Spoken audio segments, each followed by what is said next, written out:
بسم اللہ الرحمن الرحیم۔ محترم حضرات، خواتین و حضرات،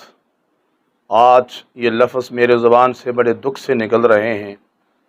کہ فرانس میں جن بدبختوں نے رسول اللہ صلی اللہ علیہ وسلم کے خاکے شائع کرنے کا اعلان کیا ہے، یقیناً وہ اللہ کے غضب کو دعوت دی ہے، لیکن اصل میں یہ مسلمانوں کے لیے امتحان ہے کہ جس رسول کا وہ کلمہ پڑھتے ہیں، جس کی شفاعت کی وہ امید رکھتے ہیں، اس وقت رسول اللہ صلی اللہ علیہ وسلم کی عزت و ناموس پر ایک کڑا وقت آ چکا ہے، ایک مشکل وقت آ چکا ہے۔ کیا اب بھی وہ اپنے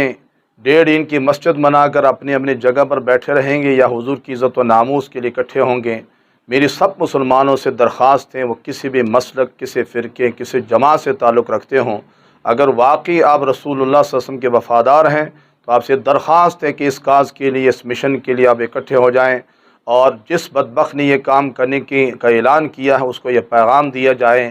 کہ مسلمان متحد ہیں،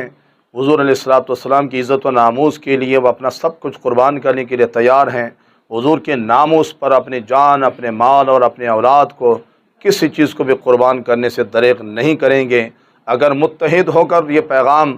آگے نکلا اور اس تک پہنچا، مجھے امید ہے صرف اس بدبخت کا منہ بند نہیں ہوگا، بلکہ پوری دنیا میں اس طرح جو بدبختی کرنے کا ارادہ رکھتے ہیں سب کا دروازہ بند ہوگا اور سب کے منہ بند ہو جائیں گے۔ لیکن یاد رکھیے کہ اگر خدا نخواستہ ہم اس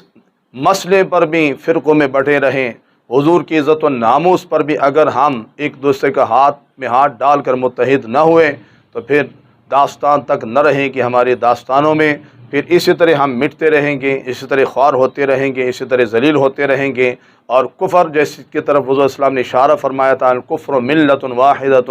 کہ مسلمانوں کے خلاف کفر متحد ہے، کاش مسلمان بھی کفر کے خلاف متحد ہو جائیں، اور آج اتحاد کا وقت ہے۔ اللہ ہم سب کو اتفاق اور اتحاد کی توفیق عطا فرمائے، اور سب جماعتوں کو اس اہم مسئلے پر، اس نازک مسئلے پر جو ہماری ایمان کی جڑ ہے، بنیاد ہے، اس پر اکٹھے ہو کر اور ایک دوسرے کی آواز میں آواز ملا کر اور سب ایک آواز ہو کر اس بدبخت کو پیغام سنانے کی ہمیں توفیق عطا فرمائے۔ ہم سب کا اللہ حامی و ناصر ہو، وما علینا الا البلاغ۔